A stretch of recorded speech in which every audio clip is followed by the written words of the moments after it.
Olá, cá estamos nós para mais um episódio do podcast Laços que Curam. E hoje para falarmos de felicidade. Fala-se muito em felicidade, mas parece que todos a sentimos de forma diferente. A prova disso está na diversidade tocante das respostas que recebemos de dezenas, de centenas, até inclusive de respostas de pessoas, enfim, com vários estilos, várias idades, que nos falaram de felicidade. Numa pergunta que foi simples: o que é para si a felicidade?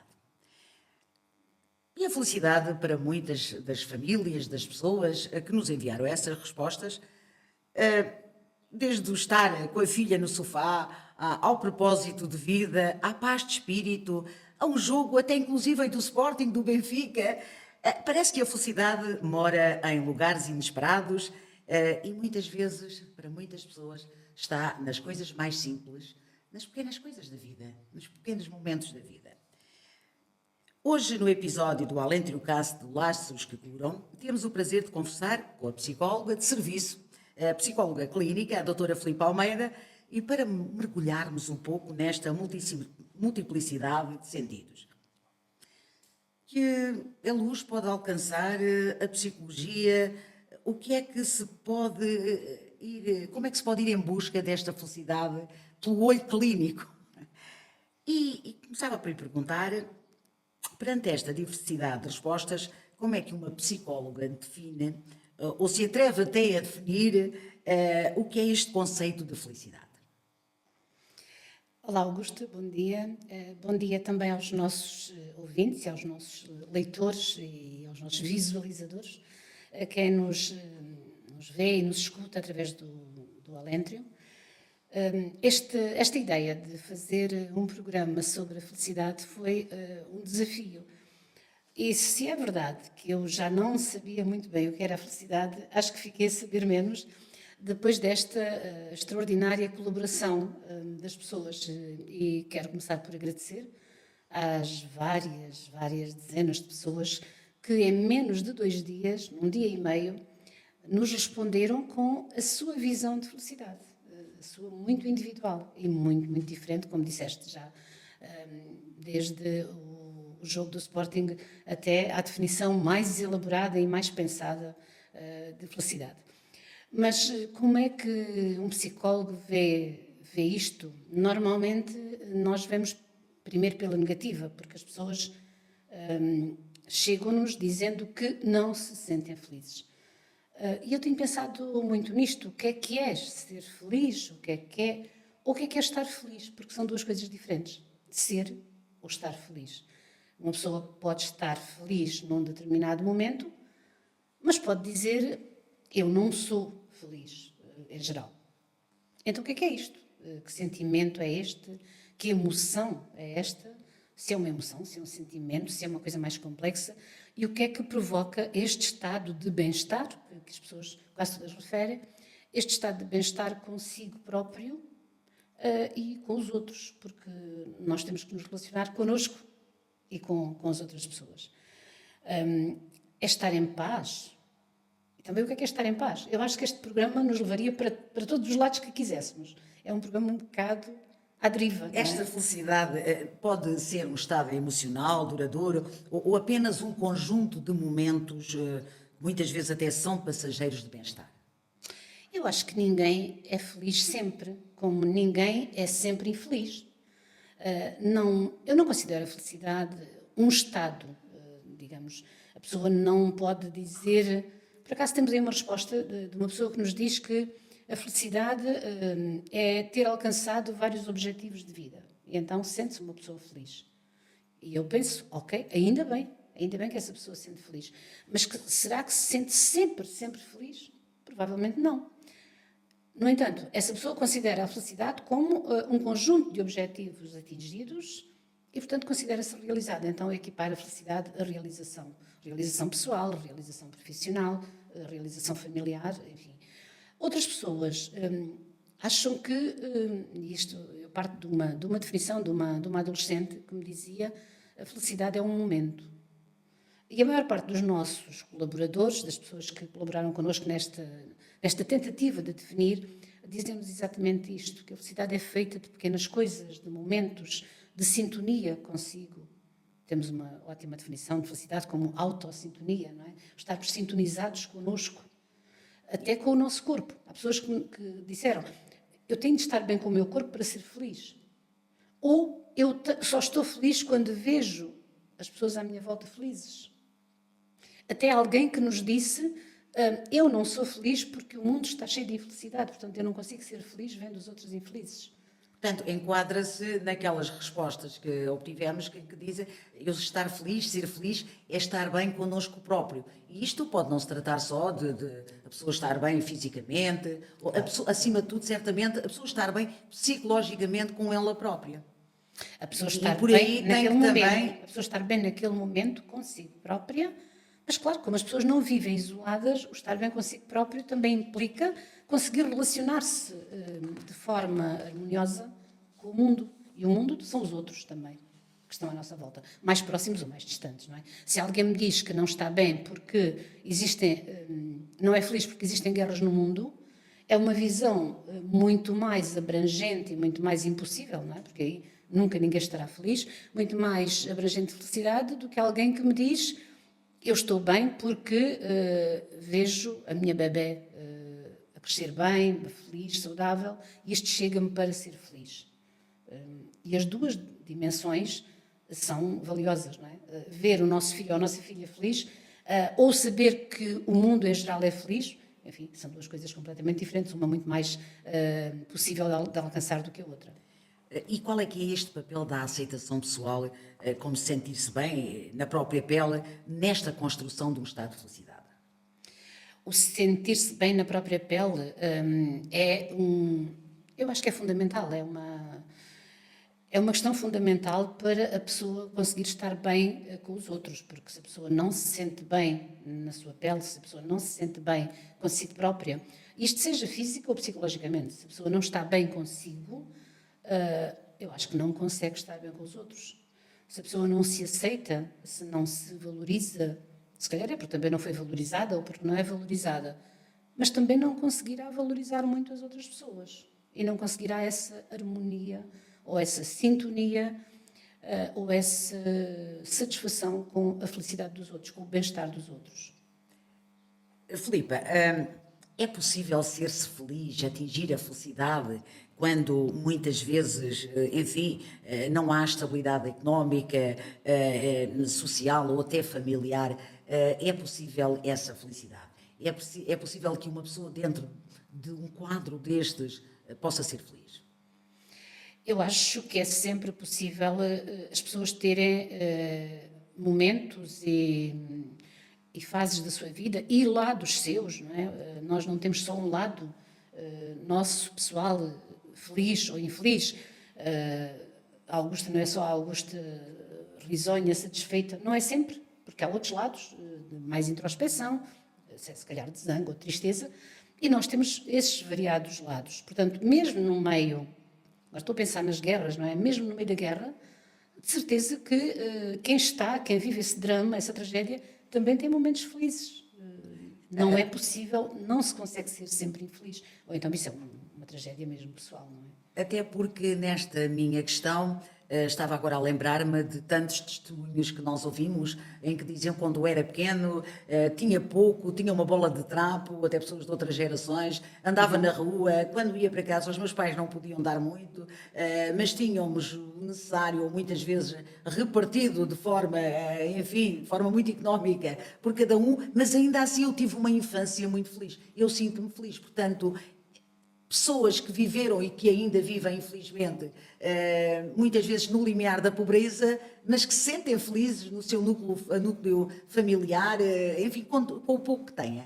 Portanto, isto é uma realidade. Isto é uma realidade, sim. É uma realidade que também nos poderia levar para outra forma, para outra visão. É muito difícil nós estarmos a viver um momento, e é muito diferente, não é difícil, desculpa. É muito diferente estarmos a viver um momento e valorizarmos ou desvalorizarmos esse momento, ou estarmos a olhar para o passado que aconteceu há 40 ou há 50 anos. A nossa visão é diferente, é mais desfocada num caso, não é? Quando nós estamos a olhar para trás, tendemos ou a valorizar alguns aspectos desse passado ou a desvalorizar, ou vê-los de forma positiva ou negativa. E às vezes essa espécie de saudosismo de que eu era feliz e não sabia, uma coisa que vemos e que lemos muitas vezes, não é? Com frequência, eu era feliz e não sabia, se calhar lá atrás, nesse passado, a pessoa não se sentia feliz. Mas olhando agora para trás, valoriza mais os momentos positivos do que aqueles que foram negativos. Ainda ontem eu ouvi uma pessoa dizer, uma pessoa da minha idade, dizer que quando era pequena dormia com mais 2 irmãos na mesma cama. Então, 2 dormiam ao lado um do outro e o outro dormia atravessado aos pés da cama. Estamos a falar de condições de vida muito precárias. Mas a pessoa fala disso a sorrir, não fala disso a chorar. Porque temos também depois a vertente da cumplicidade, da união, Exato, muitas vezes que se criam dos laços. Se nós pensarmos agora nos nossos filhos, ver uma criança com um quarto, com uma cama, com condições, nós estamos a ver 3 irmãos, ou 4, também havia 4, deitados na mesma cama. Claro que isso não eram boas condições, mas as pessoas quando olham para trás falam disso com uma certa condescendência, com um certo sorriso, porque já está lá atrás, está carregado de memórias afetivas, como tu dizias, da cumplicidade, e já está a ser visto à distância. Portanto, às vezes também, aquilo que foi vivido como, de alguma maneira, momentos menos bons na vida, com o passar do tempo, é visto de uma forma mais tolerante e menos infeliz, ou mais feliz, se quisermos. Filipe, e penso que aqui já entramos mais dentro da tua área, porque algumas das pessoas também afirmaram nunca terem vivido a verdadeira felicidade. Isto pode ser um sinal de depressão ou pode ser uma visão mais realista da própria vida. Porque muitas vezes também existem fatores exteriores que nos levam a não ser felizes. Depende da visão que a pessoa tem, muitas vezes até do próprio mundo, da própria sociedade, onde nós sabemos que tanta coisa acontece que às pessoas não lhe basta apenas o seu núcleo ou a sociedade que os rodeia para serem felizes. Pois, depende também da expectativa que se colocou, não é? É como, estou a pensar no atletismo, estou a pensar nas metas que os atletas colocam a si próprios, não é? Quando fala-se muito na fasquia, onde é que se colocou a fasquia? É muito alta? É irrealizável? É impossível? Ou é uma coisa possível de atingir?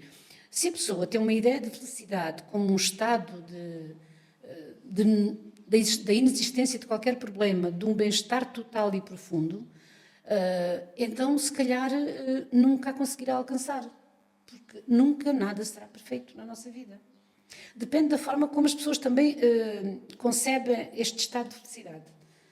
Há pessoas que dizem, eu nunca fui feliz, não sei o que é que isso significa, e responderam-nos, eu não sei o que é que significa a palavra felicidade porque nunca a senti. Depende do que é que essa pessoa pensa de felicidade. Se calhar essa pessoa, quase de certeza que também teve momentos bons na vida, mas nunca considerou que isso era felicidade. Porque tem uma ideia quase utópica de felicidade. E há muita gente que tem essa ideia quase utópica, como dizes, daquilo que é a felicidade. Sim. Há pessoas que vivem numa busca constante desses momentos. Quase como se a vida tivesse de ser, ou só fosse boa se fosse feita só de momentos felizes.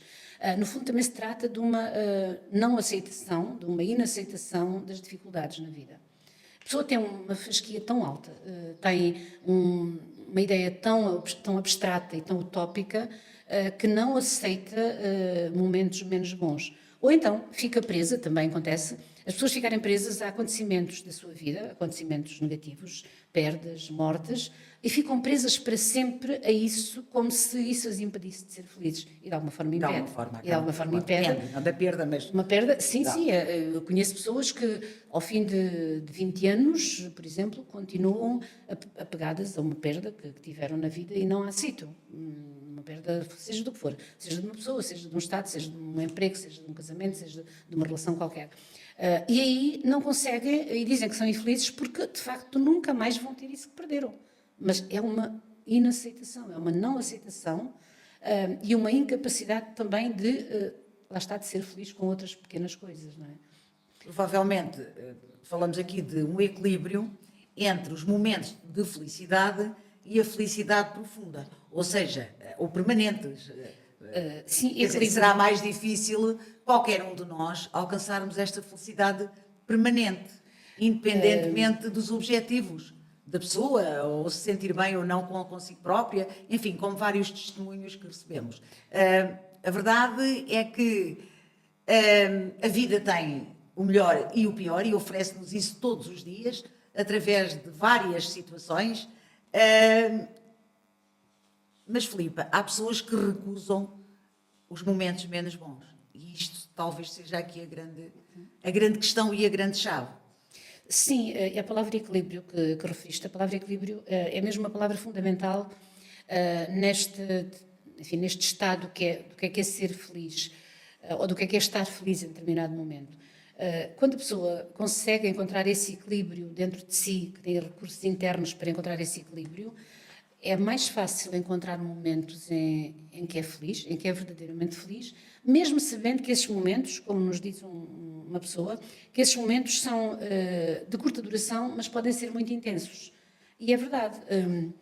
Às vezes há pequenas coisas, muito pequenas coisas que nos deixam felizes. Naquele momento nós somos verdadeiramente felizes.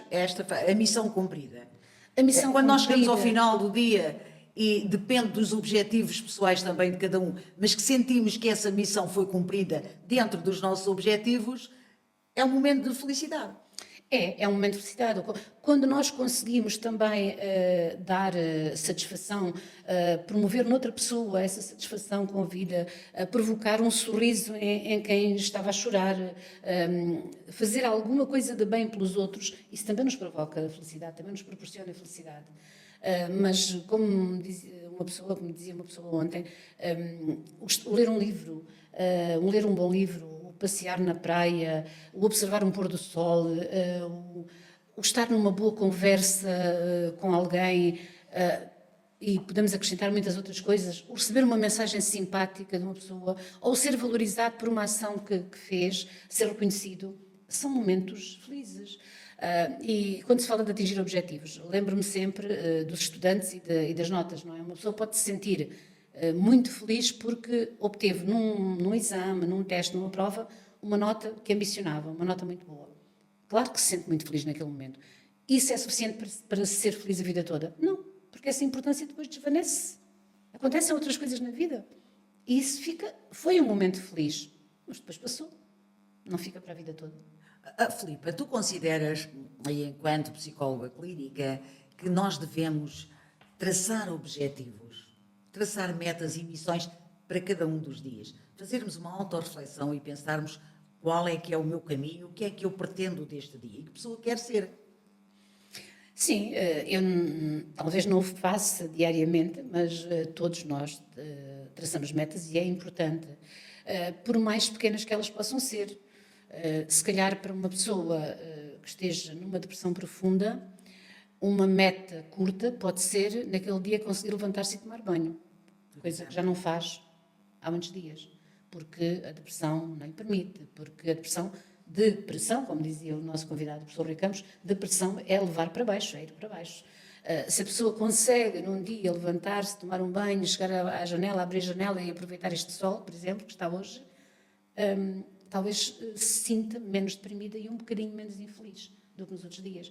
Agora, isto é um objetivo, podemos dizer, muito curto. Bem, para aquela pessoa é muito importante, é muito grande.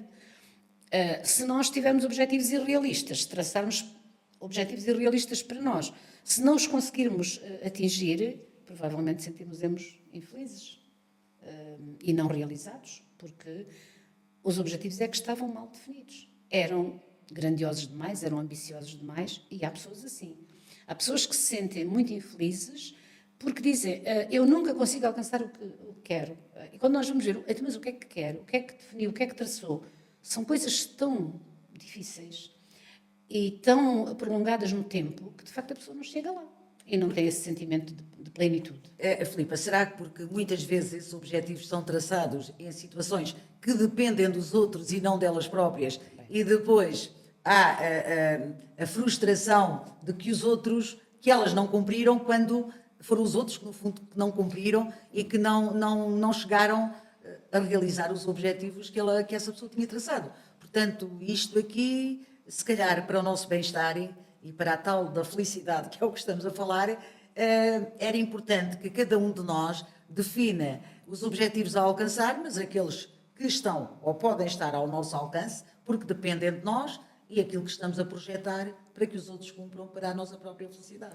Também, isso também. Há coisas que nós planeamos, mas que não dependem só de nós. Portanto, dependem do mundo exterior, dependem dos contextos, dependem de outras pessoas, e aí a pessoa não consegue, pois não é só ela, não é? Mas também, em termos pessoais, nós estamos em abril, e se o objetivo de uma pessoa for perder 30 quilos daqui até ao fim de junho para caber num fato de banho que idealizou ou que viu aí na internet, numa loja online, é provável que não consiga atingir esse objetivo. Porque o objetivo é muito ambicioso. Mas é isso, muito difícil. quem não atinge, por exemplo, o exemplo que acabas de dar, consideras que esse fator pode ser motivo de infelicidade da pessoa, quando muitas vezes. Mas aí há um problema racional, porque a pessoa ser, sim, provavelmente, num plano real e racional, se pensasse bem, provavelmente pensaria que é uma meta que alguém que é inatingível. Alguém em meia dúzia de meses ou dias perder 30 quilos, a não ser que seja... E quantas promessas são feitas dessas às pessoas? Muitas promessas dessas. Dessas de perder os 30 quilos ou os 20, ou até promessas mais do que estamos a falar de ser feliz. Você pode ser feliz com isto, com aquilo, com o outro, fazendo assim, fazendo assado. Você pode ser feliz. E há muitas pessoas que vão atrás destas promessas falsas, porque são promessas falsas. Ninguém nos pode oferecer numa bandeja a felicidade, seja em termos de imagem física, seja em termos de satisfação. Olha, se calhar já encontraste, como muita gente encontra, coisas do tipo: quer encontrar o seu parceiro em 10 dias, o seu parceiro ideal. Coisas destas estão por aí, pela internet toda, pela publicidade toda. E há pessoas que investem até dinheiro, muito dinheiro, em promessas destas, à procura da tal felicidade irreal, não é? Irreal. Porque não há príncipes nem princesas encantados e encantadas aí a aparecerem do meio do nada para fazer a felicidade do outro. Lá está, uma forma que as pessoas encontram de ser felizes, não dependendo de si, mas dependendo de qualquer coisa mágica, qualquer magia. No fundo, é uma visão irrealista também do que é a felicidade. E Filipe, já não vou para o guião, já estás a perceber, mas eu sou mesmo isto. Mas as pessoas devem fazer, e voltamos ao propósito, mas uma autoavaliação da sua própria personalidade. Pensar, até a nível moral e de sociedade, e dando aqui um exemplo, há pessoas que, enfim, por qualquer motivo, ou muitas vezes até para não olharem para dentro de si próprio, há uma tendência descomunal em falar dos outros, ou da vida dos outros, seja ele de qualquer uma das formas. E isso muitas vezes leva a que as pessoas, ao olharem muito para o outro, inclusive para a vida do outro, isso é um refúgio para não olharem para elas próprias e vá lá, mais uma vez, a quererem suprimir aquilo que é delas, que vai dentro delas, que não querem ver, que não querem olhar. Porque é mais difícil, não é? É muito mais difícil olhar para dentro do que olhar para fora. Olhar para os outros, olhar para a vida dos outros, às vezes até com uma certa inveja da tal felicidade dos outros, não é? Quantas vezes as pessoas nos dizem: mas quem me dera ser assim, ou quem me dera estar com você, ou quem me dera, como se aos outros as coisas fossem oferecidas e a própria pessoa não tivesse essa oferta, mas também não se coloca no lugar de promover as mudanças, de promover as alterações e dar os passos necessários para obter essa satisfação, digamos. Então é mais fácil olhar para fora, é mais fácil criticar, porque atrás da crítica muitas vezes está a inveja, está a vontade de ter aquilo que o outro tem, mas sem dar um passo para obter, de facto, aquilo que acha que é o melhor. E que podia não ser o melhor para essa pessoa, é melhor para a outra, mas podia não ser melhor para ela, não é? Mas há esta maior facilidade em olhar para fora, também, como disseste, porque olhar para dentro faz doer. Como canta o Duarte, a vida dá muitas voltas e as voltas fazem doer. E se nós quisermos, de facto, dar uma volta à nossa vida de forma a sermos mais felizes, lá voltamos nós, não é? Se quisermos procurar essa felicidade, se calhar temos de de encontrar dentro de nós, em primeiro lugar, não é? De valorizar, de fazer a tal análise que tu dizias, de nos analisarmos a nós, vermos o que é que achamos que está bem e o que é possível mudar, porque não é possível mudar tudo em nós, nos outros muito menos, nós não conseguimos mudar os outros, mas mesmo em nós não conseguimos mudar tudo, não basta estalar os dedos, mas é possível mudar pequenas coisas e pequenos gestos.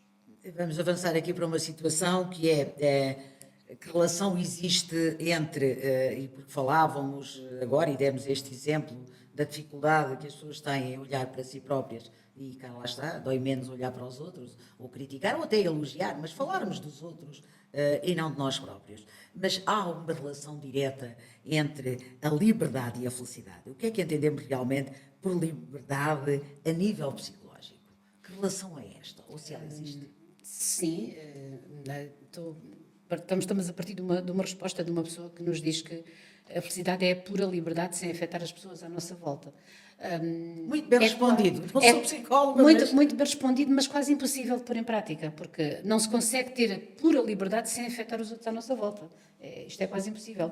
Eu não consigo ser completamente livre sem que a minha liberdade afete alguém. Mas, pronto, partimos do princípio de que isto é liberdade com respeito pelos outros. Ok. Existe, sim, uma relação, na minha opinião, uma relação entre felicidade e liberdade. Aqui, a liberdade sentida, que para mim é um bem primordial, digamos, a liberdade de ser quem quero ser, a liberdade de não me sujeitar a todas as regras que a sociedade criou à minha volta, a liberdade de poder decidir por mim, decidir sobre a minha vida e sobre o meu presente e o meu futuro, porque sobre o passado já não podemos decidir nada, só a forma como olhamos. A liberdade de me respeitar a mim própria e não fazer aquilo que querem que eu faça, mas fazer aquilo que eu acho que devo fazer. Mas a liberdade também de olhar para os outros com responsabilidade e respeitando essa liberdade do outro também. Porque nós não somos iguais, ninguém é igual, mas sim, a liberdade como um fator para a felicidade, como um fator importante. Alguém que não se sinta livre, não sei se consegue ser feliz. Não é? O nosso cônjuge ou o nosso amigo pode nos roubar a liberdade. Se roubar, bem, sim, se tentar cortar essa liberdade, já não é nosso amigo, já não é o par amoroso, já não é a pessoa afetiva que nós precisamos, já não é. Se nos rouba a liberdade, não nos valoriza. Não é? Se alguém consegue cortar a nossa liberdade, a tua liberdade, não te valoriza, está-te a desvalorizar, está-se a valorizar mais a si próprio do que a ti. Eu coloco esta questão porque é frequente, todos nós já ouvimos esta frase, muitas vezes até casais que se separam, porque eu quero viver a minha vida, porque eu quero ser uma pessoa livre. Bom, numa relação tem de haver cedências, não é? Numa relação, o que é essa liberdade? É a liberdade de trair o outro? É a liberdade de encontrar outro parceiro? Bom, aí não me parece que possa existir liberdade, pelo menos em relações monogâmicas, não é? Aí não pode existir liberdade. Mas se a liberdade da pessoa é eu poder fazer as minhas escolhas profissionais, pessoais, com respeito pelo outro, ok, não é? Se a pessoa sente necessidade de cortar aquela relação para ser livre, é porque não se sentia completamente livre, não é? É porque se sentia de alguma maneira amarrada. Então não havia liberdade, ou então a concepção de liberdade de um não é igual à do outro, são muito diferentes. E, portanto, aí também não há salvação. Qual é que é a influência da gratidão, da generosidade, do próprio altruísmo, portanto, na percepção da felicidade? Há muitas pessoas que dizem que referem a isso, que são felizes quando conseguem fazer os outros felizes. Portanto, temos aqui o altruísmo, a generosidade. São felizes quando veem os seus mais próximos felizes. São felizes quando provocam um sorriso em alguém, um agradecimento. Portanto, eu acho que sim, que o dar qualquer coisa aos outros, o fazer com que os outros se sintam bem, pode ser promotor de felicidade, sim. Chamemos de felicidade, bem-estar, satisfação, mas nós somos felizes também quando conseguimos fazer as outras pessoas felizes, quando conseguimos provocar esse bem-estar nos outros. Isso é é quase transversal a quase todas as respostas. Portanto, parte-se do pressuposto que quanto mais conscientes somos das dificuldades e da efemeridade da vida, mais capacidade temos de saborear os momentos felizes. Sim, de saborear, quanto mais conscientes estivermos, sim, da efemeridade. Gosto dessa frase, Augusta. Quanto mais conscientes estivermos desta coisa muito efêmera, muito curta, desta passagem, mais conseguimos saborear os bons momentos e viver momentos felizes. De facto, viver momentos felizes. Com esta certeza de que esses momentos são efêmeros também. Que esses momentos também não duram. Mas que podem ser muito intensos, podem ser muito importantes. E que podem permanecer em cada um de nós e como bagagem efetiva e trazer como bagagem emocional, sim. Os momentos passam, digamos, passa esse pico de felicidade, também há pessoas que nos dizem que a felicidade é um pico, passa esse pico, mas fica aquela sensação boa de quando te acontece qualquer coisa muito boa, e ontem lembrava-me disso, e tu adormeces, no outro dia acordas, não te lembras imediatamente, mas tens uma sensação muito agradável, e depois lembras-te do que é que aconteceu, que foi muito bom, e voltas a sentir esse prazer. Mas isto também acontece ao contrário, não é? Se nós adormecemos e quando acordamos pensamos numa coisa terrível que nos aconteceu, deixamos de sentir aquilo como um pesadelo e passa a ser realidade, não é? Portanto, aquilo que nos acontece permanece em nós, de alguma maneira. E permanece tanto mais, quanto maior for a intensidade com que foi vivido. Filipa, estamos mesmo já a chegar ao final desta nossa conversa, penso pelo menos para nós muito agradável e onde aprendo sempre, na verdade, muito. E procuro que a minha vida também nunca se tivesse, ou que não se torne uma obsessão na busca dessa felicidade, porque quer para mim ou outra pessoa qualquer pode se tornar um grande fardo. Quem procura, quem tem essa obsessão... Sim, é um desgaste muito grande, é um investimento muito grande, a procura incessante e obsessiva pela felicidade, não é? Porque isso também te impede, se fizeres isso, isso também te impede de viver momentos felizes. Como estás sempre à procura de uma coisa que não é atingida, não consegues saborear os pequenos momentos bons da vida. É uma obsessão. Bem, para terminar, se pudesses oferecer um exercício simples aos nossos ouvintes, aos nossos leitores, mais ouvintes, para refletirem ou cultivarem a sua felicidade, qual seria, Filipe? Penso que não sou defensora de que devemos viver só o momento presente, não é? Mas estar atentos, não é? Ter os sentidos despertos, todos os nossos sentidos despertos, para podermos apreciar, vivenciar plenamente cada momento de cada dia. Não é como se não houvesse amanhã, é com a vontade de que haja amanhã, mas que em cada dia nós possamos viver plenamente, nem que seja o canto de um passarinho, ou um telefonema de um amigo, ou de uma amiga, ou lá está, um bom livro, como dizia uma dos nossos colaboradores, ou o sorriso de uma criança, ou uma coisa que fizemos bem a alguém e que nos agradeceu, qualquer coisa. Mas estarmos de olhos, ouvidos, tudo aberto para vivenciar esses momentos. Porque eles vão fazer parte da nossa bagagem para o futuro e da nossa capacidade de resistir àquilo que não são os bons momentos, que são os outros. E nós somos muito aquilo que levamos na nossa bagagem. E somos muito o que levamos na nossa bagagem. Filipa, foi um gosto, como sempre. Na próxima semana regressamos a mais um podcast Laços que Curam, ou desse lado ou deste, porque nós nunca sabemos onde tu estás. Ou estás deste, ou estás desse lado. Mas seja de que lado for, estamos sempre do mesmo lado. Do sempre lado do bem-estar das pessoas, do lado da saúde, sobretudo da saúde mental. Muito obrigada. Já sabe, até à próxima semana. Foi um gosto.